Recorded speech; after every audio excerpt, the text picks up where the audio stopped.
First Year, Part 4, The Hogwarts Routine. A.M. Ashwin. The prefect led us out of the Great Hall, and up a long staircase. He then led us through sliding panels and hanging tapestries, and then he climbed more stairs. Finally, we all stopped in front of a large portrait of a fat woman all dressed in pink silks. "Password?" she asked. "Wattlebird," the prefect said.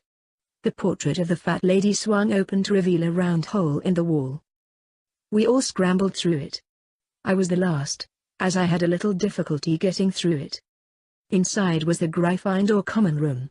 It was a round-shaped chamber, full of snug-looking armchairs, and a blazing fireplace. "Girls' dormitories are this way," the prefect said, pointing to the right where there was a long staircase. "Boys' dormitories are that way," the prefect said, pointing toward the opposite direction. I followed the other girls to the girls' dormitory. We went up the flight of stairs into a tower. We found 5 four-posters beds with dark red curtains hanging around each bed. All were made, with all of our belongings and trunks at the end of the beds. There were chairs at each bed that had Gryffindor school uniforms on them. A few goodnights were said, but other than that no one talked very much. All the girls got into the beds and the most fell asleep instantly. I got into my bed, which was right in between Lily's and some other girl, but I didn't know her name. I lay there, letting the tears that I had been holding back for a while now come out. I had only been here for a day, and I felt hopeless and scared. If anyone had been listening, they would have heard a few tiny sniffles, but that's it. I had learned to be a very quiet crier living with Aunt Cora. It was a long time before I drifted off to sleep. The next morning I awoke to the sound of something crashing to the floor. I sat up quickly, rubbing my eyes. I looked around and tried to remember where I was for a second. A raven-haired girl with round rosy cheeks was bent over a scattered pile of books and papers on the floor, picking each one up and placing them back in her trunk. I looked around me. Everyone else must already be awake, for the girl and I were the only ones in the room. I got out of my bed and walked over to where she was kneeling on the floor. I bent down and helped her pick up the books. She didn't meet my gaze as I handed them to her. "Thanks," she mumbled. I could see her hand shaking as she took the books from me. "You're welcome," I said, smiling nervously. "What's your name?" I asked. I might as well try to make friends here, I thought to myself. "Carrie Arian," she replied in a small voice. "I have to go," she said, motioning to the door. She had barely said the last word before she was out the door and gone. I sighed, feeling a stab of sadness go through me. Well, at least I tried. I quickly dressed in my school uniform and went down to breakfast. I sat alone at the long table, eating breakfast quietly. I could see Frank with a group of first and second years, who were all laughing and talking together. At one point Frank glanced over at me and smiled. He tried to get up and go to where I sat, but one of the boys motioned for him to stay, and he shrugged apologetically to me, sitting back down. A few owls flew through the halls and dropped mail for some of the students. Sirius Black received a howler from his mother. It went on and on about Sirius being a disgrace to the Black name. I guess the Blacks were all supposed to be placed in Slytherin, not Gryffindor. When breakfast was over, we were all handed our school schedules. The first class on my schedule was Charms. As I walked through the school, up and down many staircases, I could see everyone staring and suddenly going quiet for a moment as I passed them. As I passed them they scooted aside as far from me as they could. Some even pointed at my leg or eye. I ignored them the best I could and found my way to Charms class. Upon entering Charms, I looked around. Most of the students were already there. James Potter and Sirius Black were leaning back in their chairs, trying to balance on just the 2 back legs. Every few seconds James would look over at Lily Evans. Peter Pettigrew and Remus Lupin were murmuring and motioning at James, grinning. Lily sat next to Alice and Severus Snape. Lily and Alice were talking and laughing. Severus Snape sat close to Lily, but didn't seem to be conversing with the 2 girls. All the students were sitting quietly, getting out their books, or they were talking to each other. I saw Aileen Cameo sitting next to 2 other Slytherin girls. Unlike my red-lined robes for Gryffindor, hers were green for Slytherin. She was writing in a notebook, and the three of them didn't seem to be talking. She glanced up as I walked in, but went back to her writing. I eventually found Frank Longbottom, who sat with two other boys. After a long moment of hesitation, I walked over to him. The students all stared at me as I made my way over to Frank. The two boys next to Frank were talking but became silent as they saw me.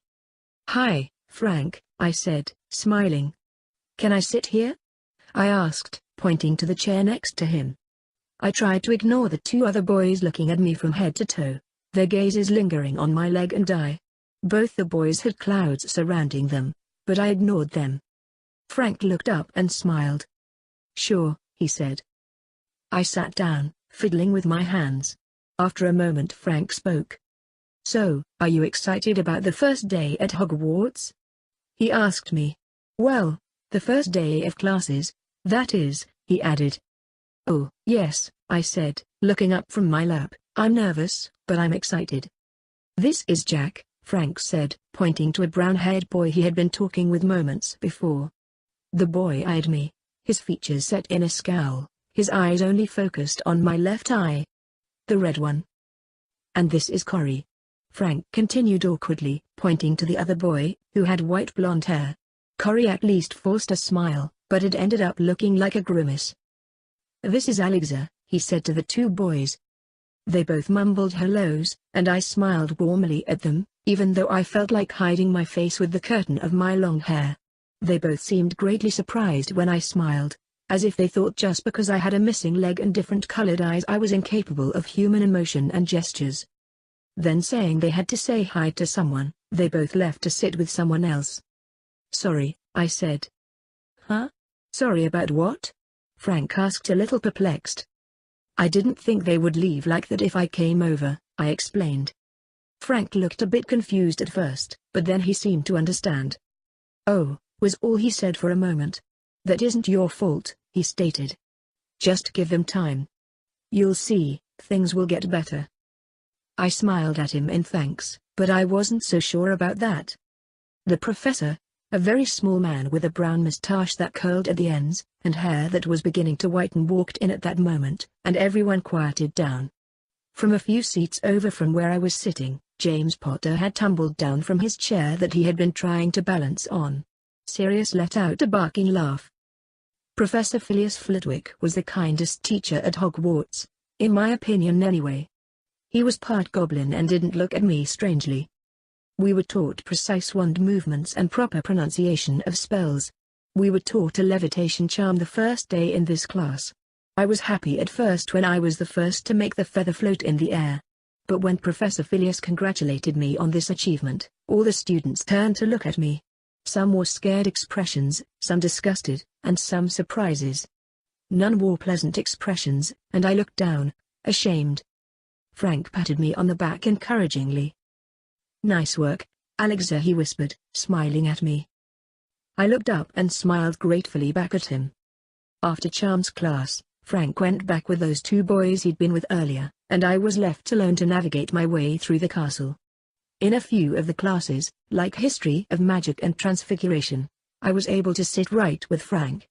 But the rest, somebody else had already been sitting with Frank. Professor Horace Slughorn taught potions. There was always at least one cauldron that exploded in this class the first few weeks. Severus Snape quickly became Slughorn's favorite student, as his potions were always just right. Herbology was taught by Professor Pomona Sprout, a short, fat lady with curly blonde hair that was beginning to gray. There were all kinds of plants in the greenhouse, dangerous ones and healing ones. We had to learn the difference between the two. On Wednesdays, in astronomy, we learned to study the night skies through telescopes at midnight and were learning the names of different stars and the movements of the planets. I found the skies themselves fascinating and quite beautiful, but all the notes we had to take down made this class a bit dull. There was a star named Sirius, the brightest star in the sky. Sirius Black became quite smug upon learning this, and for the next few days kept insisting he was the brightest star to anyone who would listen. History of Magic was taught by Professor Binns, an old-looking ghost. A lot of the first years had been surprised that a ghost taught at Hogwarts. Professor Binns made us take down names and dates of important events in magical history. As Binns drones on and on, most of the students barely paid any attention, doodling, sleeping, whispering to the other students, or just sat the bored out of their minds. McGonagall taught Transfiguration. She made it very clear that she would not accept any misbehavior from the beginning. I was one of the first to transform a match we had each been given into a feather. James and Sirius had also changed the match pretty quickly into a pencil. A lot of the students though weren't able to do for a while. There were flying lessons for the first years in the second week at Hogwarts, taught by Rolanda Hooch, who appeared to be the youngest teacher at Hogwarts.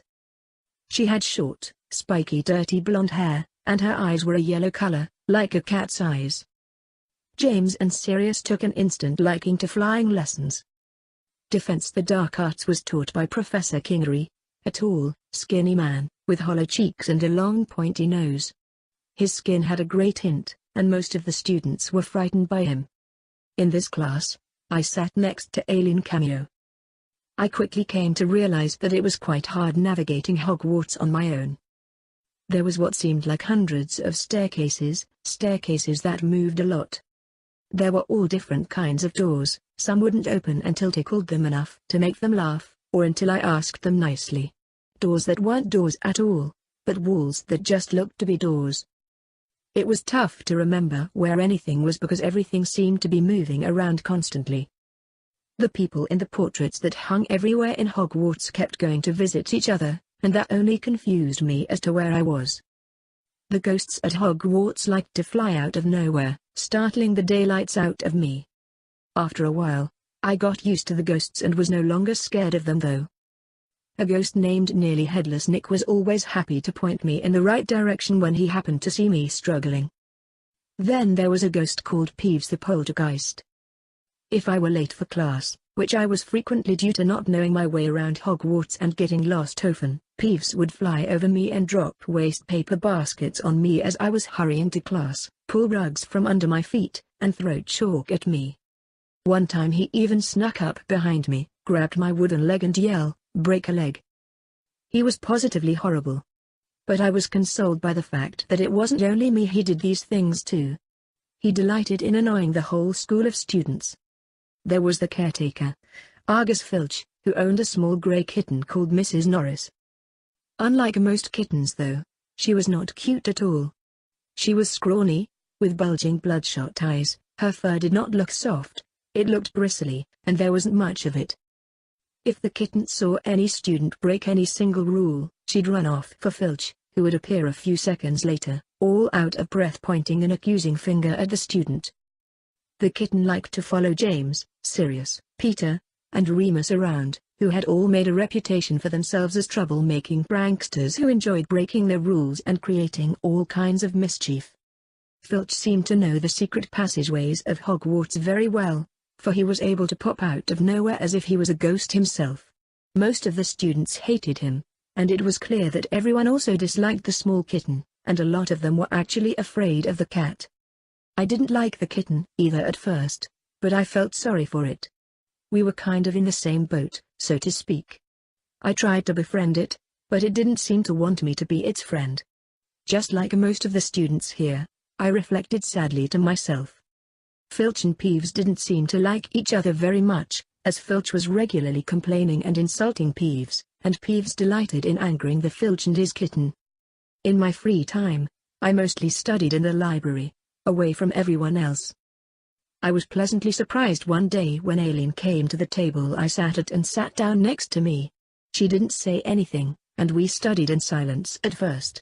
In the beginning, when I tried to talk to her, she would answer me in simple sentences, most comprising of one word. But, after a while, we began to talk more. Sometimes I would go exploring the castle and grounds. Aileen joined me sometimes. We even discovered a few hidden passageways. Here and there I would hang out with Frank, but he had plenty of other friends, so it was hard to get him alone. Despite his willingness to be my friend, I could tell that his friends didn't approve, and seemed to keep him away purposefully. Frank didn't appear to notice this, though. The first few weeks at Hogwarts were the hardest thing I had to go through in the last 3 years. If the students didn't whisper about me, stare at me, or run away from me, they just ignored me completely. The only people in the whole school who bothered even talking to me were Frank Longbottom and Alien Cameo. Author's note. In case anyone was interested in knowing, Alexa started her first day of classes on Thursday, September 2, in the year 1971, at the age of 11.